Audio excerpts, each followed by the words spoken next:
بسم اللہ الرحمن الرحیم نحمدہ و نصلی علی رسولہ الکریم اما بعد۔ ہمارا اور قرآن کا معاملہ بھی عجیب ہے۔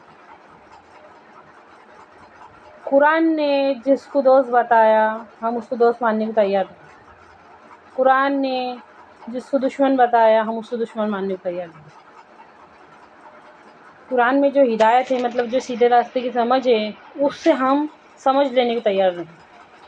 قرآن میں جو نصیحت ہے مطلب جو جوڑنے والی باتیں ہیں، نصیحت کا مطلب ہوتا ہے جوڑنا۔ درزی کیا کرتا، ٹیلر کیا کرتا، کپڑے کو کپڑے سے جوڑتا۔ بس جو نصیحت والی آیاتیں رہتی نا وہ اللہ کے بندوں کو اللہ تعالیٰ سے جوڑتی، ہم اس کی نصیحت سے نصیحت لینے کو تیار ہیں۔ آیات کا مطلب ہوتا ہے نشانی، ہم ان نشانیوں میں غور فکر کرنے کو تیار ہیں۔ قرآن نے جو نقصان ہم کو بتایا ہے ہم اس کے نقصان کو نقصان ماننے کو تیار ہیں۔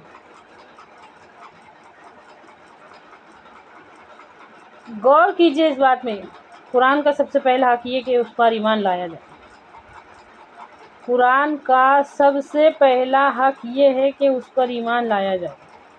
اور ان سب باتوں میں غور کیجئے، سورہ عصر میں جس خسارے کی بشارت دی گئی ہے کہ اس چیز میں تمہارا خسارہ ہے، نقصان ہے، قسم ہے زمانے کی انسان خسارے میں ہے۔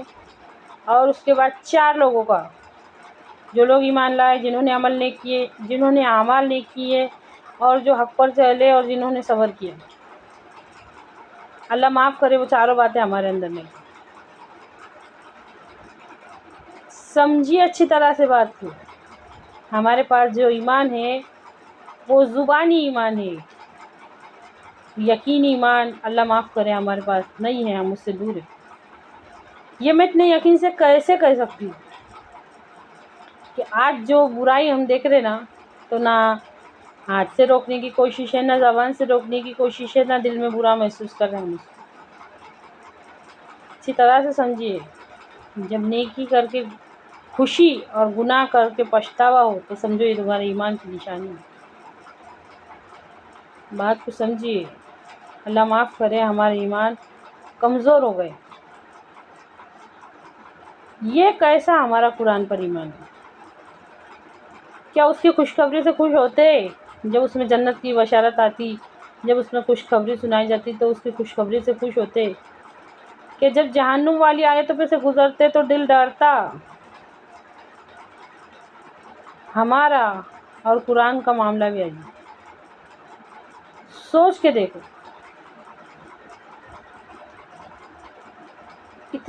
اتنے بڑے خسارے کی بات ہے، ایک روم میں، ایک گھر میں، ایک روم میں، ایک کمرے میں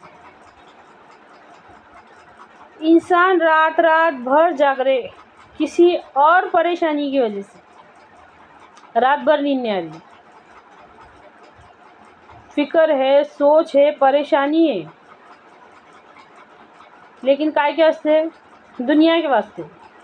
گھر میں قرآن رکھے لائے، اس میں اللہ تعالیٰ فرماتا ہے کہ قسم ہے زمانے کی انسان خسارے میں، اس خسارے کا سوچ کے نیند نہیں اڑی، نیند کسی اور بات نے اڑائی ہے نا ہمارا ایمان عجیب؟ سوچ کے دیکھو یہ ہم کیا کر رہے ہیں۔ ہم خود بھی قرآن سے دور ہیں، ہم اپنے بچوں کو بھی قرآن سے دور رکھ رہے ہیں۔ سوچو، یہ اللہ ہم کو کہنے سننے سے زیادہ عمل کرنے کی، غور و فکر کرنے کی توفیق عطا فرما۔